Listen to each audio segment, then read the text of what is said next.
आपके पीछे चट्टान की तरह खड़ा है।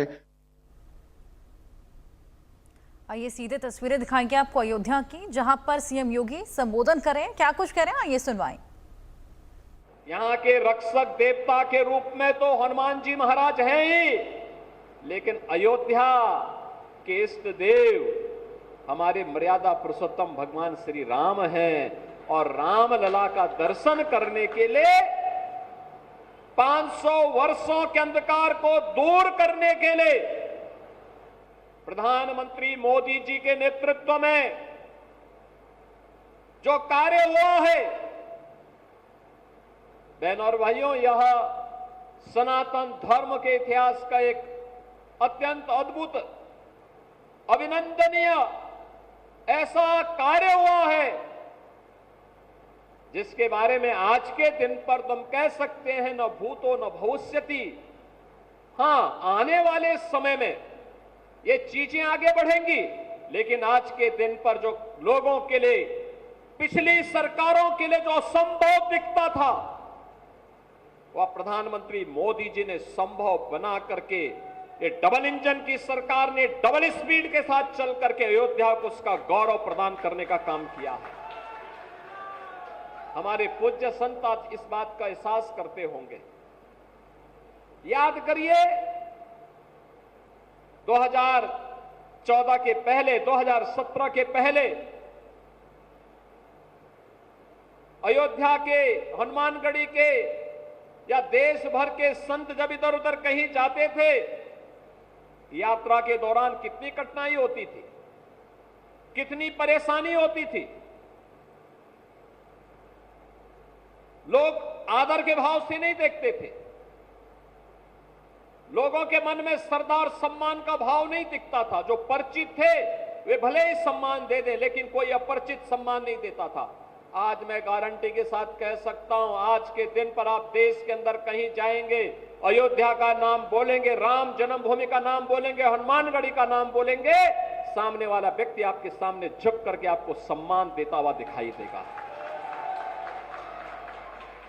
अयोध्या के नाम से लोगों के मन में एक नई, उसके चेहरे पर चमक देखने को मिलती है। अयोध्या धाम का नाम सुनते ही अगले व्यक्ति के मन में एक नया उत्साह देखने को मिलता है, एक नया उमंग देखने को मिलता है। कारण है अयोध्या को यह भव्य स्वरूप देने के, प्रधानमंत्री जी के विजन को जब जमीनी धरातल पर उतारने के लिए हम लोगों ने कार्य प्रारंभ किया, तो मैं अभिनंदन करूंगा अयोध्या वासियों का कि अयोध्या वासियों ने उसका अक्षरशः पालन करने में अपना योगदान दिया। कोई विरोध नहीं, कोई प्रदर्शन नहीं, किसी को कम मिला होगा, किसी को मिल भी गया होगा, लेकिन हमारे भगवान के भव्य स्वरूप को सबके सामने वैश्विक मंच तक पहुंचाने का जो अभियान चल रहा है, इसमें मैं भी अपनी क्षमता के अनुरूप योगदान कर सकूं। अगर सेतु बंध के निर्माण में गिलहरी ने योगदान दिया है, मैं तो मनुष्य हूं, मनुष्य के रूप में ये मेरा भी योगदान होगा। और आज अयोध्या भव्य दिख रही है, आप देख रहे होंगे।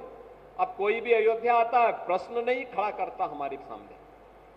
मुझे याद है अयोध्या के विकास के लिए हम लोग चिंतित होते थे। गोरखपीठ का अयोध्या से संबंध आज से नहीं, 3-3 पीढ़ी से अयोध्या आते थे। टूटी फूटी सड़कें, दिन में बिजली नहीं होती थी, रात्रि में भी 3 घंटे 4 घंटे मिल गई गनीमत है। गलियों में गंदगी रहती थी, घाटों में गंदगी रहती थी। राम जी की पेड़ी का पानी निकलता ही नहीं था, वहीं सड़ता रहता था। और अव्यवस्था का आलम इस कदर था, हर दूसरे दिन कर्फ्यू बंद, अव्यवस्था, सरकार के स्तर पर अपमानित करने की कार्रवाई, लगातार प्रताड़ना की कार्रवाई।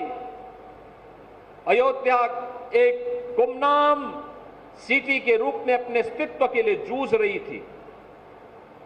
आज ऐसा नहीं है।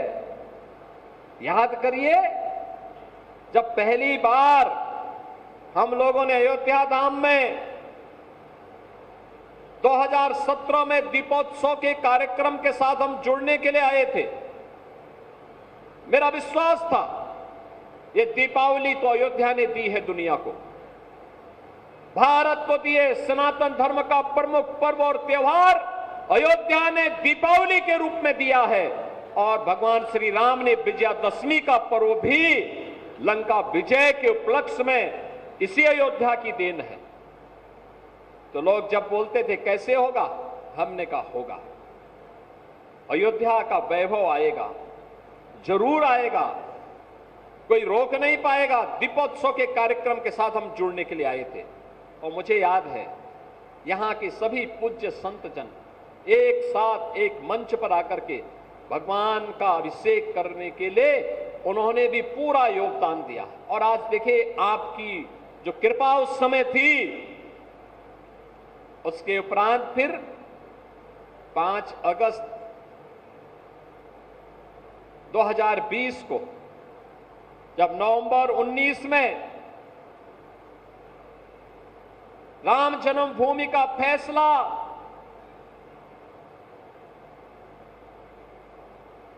हिंदुओं के पक्ष में हुआ, सनातन धर्म के पक्ष में हुआ, राम जन्मभूमि तीर्थ क्षेत्र ट्रस्ट के नाम पर हुआ।